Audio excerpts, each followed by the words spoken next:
leadership cannot be understated. The plan was to draw down engine and transmission plants and permanently replace them with low-wage battery jobs. We had a different plan, and our plan is winning at GM. And we expect it to win at Ford and Stellantis as well. So today, we're going to give you some updates on the state of bargaining.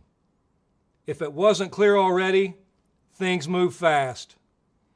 It's hard to give an update that won't be obsolete by the time the update's done. So here's a snapshot and a punchline. Here's the snapshot GM has been falling behind.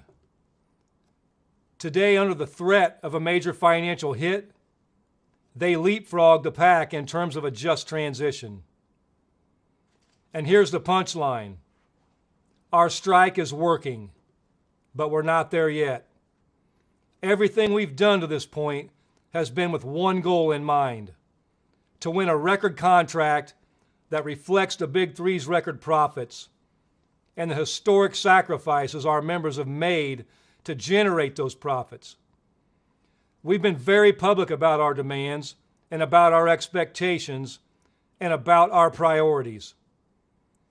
Everybody and their brother knows that we've been fighting for economic justice, for a just transition, for cost of living allowance, for meaningful wage increases, for retirement security, to end tiers, and to win work-life balance and more.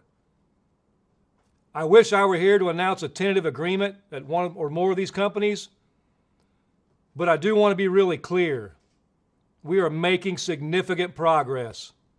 In just 3 weeks, we have moved these companies further than anyone thought was possible. So let's take a look at where things started and where we are now. Looking at wages, our first wage proposal from the companies was a 9% raise from Ford. Now, with members standing up everywhere, 3 weeks into the strike, our top offer is 23% from the same company. That's 2.5 times higher than they started. It's not where we need to be, but it's a hell of a lot further along. Both GM and Stellantis are behind Ford at around 20%, and we think they can catch up and then some. Looking at cost of living allowance, we heard for years that cost of living allowance was a thing of the past and we'd never get it back, that we couldn't go back to a cost of living adjustment formula that protected against the worst of inflation.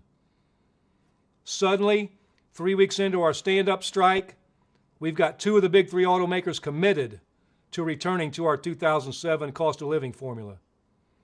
Ford and Stellantis have agreed to reinstate cost of living allowance, and GM isn't far behind. And we're going to get them there. Looking at temps, let's talk about the temps who have been abused and exploited by the Big Three for way too long. This part of the workforce used to be a small group, used only to cover for short periods. Now, they're an entire subsection of our union who have very few rights, low pay, and no certainty with their future.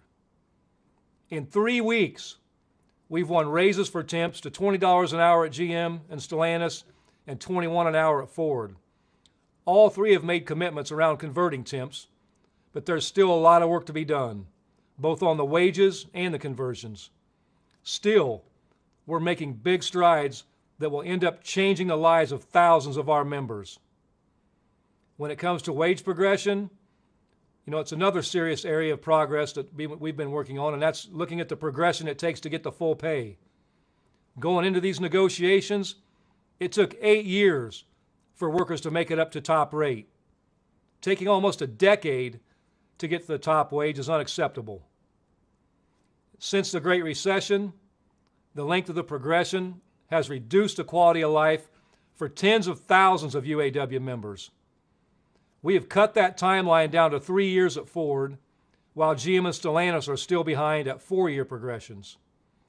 We need to keep pushing, but it means that all those temps we convert will go from second-class citizen to top rate well within the life of this contract.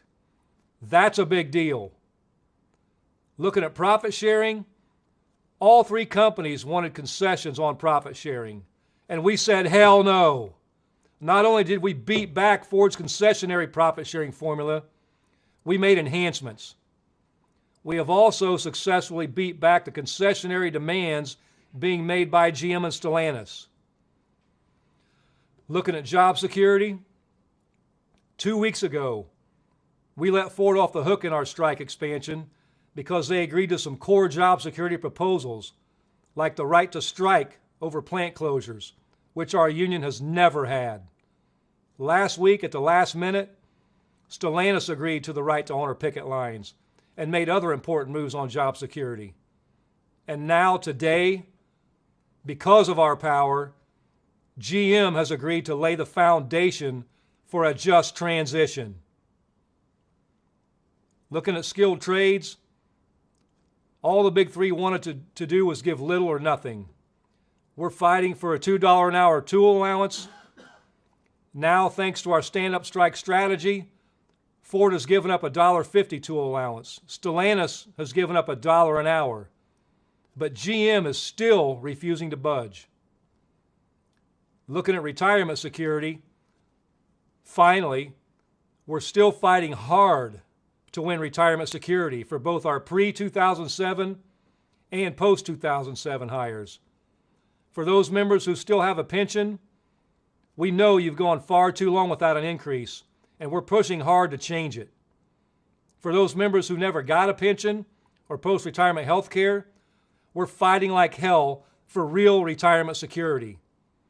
But the companies are fighting like hell to keep our retirement uncertain and insecure. As people who give their lives to these companies, we never should have lost those rights. This strike is about righting the wrongs of the past and winning justice for all of our members. I also want to lift up one major change from the past in this round of negotiations when we're talking about the subcommittees that bargain a lot of this stuff. For the first time, we're on track to get all of our subcommittee issues addressed. Subcommittees cover everything from work rules to discipline to scheduling. They include demands and proposals our members submit in advance of bargaining, the demands we debate over at our special bargaining convention. In the past, these demands a lot of times were simply shut down when it was time to settle the contract, and many of those issues were ignored.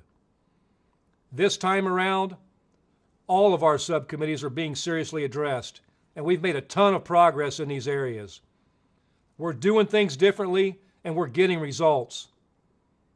So that's where we are on some of our core bargaining priorities. But here's the bottom line. We are winning. We are making progress, and we are headed in the right direction. And what has moved the needle is our willingness to take action, to be flexible, to be aggressive when we have to, and to be strategic. Throughout this strike, I've been heartened to see our members talking about and debating our strategy. We're thinking together about the core question of the labor movement. How do working class people build the power we need to win what we deserve? So let's talk strategy. I want to be clear on one thing. Our goal throughout this process has always been to win a record contract. Our mission as your elected leadership is to fight like hell for the best possible deal. We don't strike for the hell of it. We know what it's like to hold a picket sign at 3 a.m. We know what it's like to be unsure when you'll get a real paycheck. The CEOs are trying to trivialize our strike, and they're saying it's just theatrics. You know what? Yeah, we're loud, and we're proud about our fight. We want the public to understand our fight and to side with us, as poll after poll shows they do. But it's not about theatrics. It's about power. The power we have as working class people. We've shown the big three that we're not afraid to use it. And we have shown the big three that we are ready for a record contract when they are. Theatrics don't cause companies to agree to double-digit pay increases. Theatrics don't result in a right to strike over plant closures. Theatrics don't win cost of living allowance. Theatrics don't result in GM battery cell manufacturing to be under our national agreement. Strikes and the threat of strikes by a unified membership are what delivers. Our goal here is not just to pound the table and show management how angry we are, and we are angry. Our members are angry, and they should be. We've made that crystal clear to these companies at the bargaining table, and that anger has moved these companies to a point. But our goal is not just to get mad and shut it all down. Our goal is to outsmart and out-organize corporate America. I'm reminded of the words of Reverend Dr. Martin Luther King Jr., reflecting on the UAW of a former generation, when Dr. King said, "Power is the ability to achieve purpose. Power is the ability to effect change, and we need power." So what is power? Walter Reuther once said that power is the ability of a labor union like the UAW to make the most powerful corporation in the world, General Motors, say yes when it wants to say no. That's power. And I'll tell it to you straight.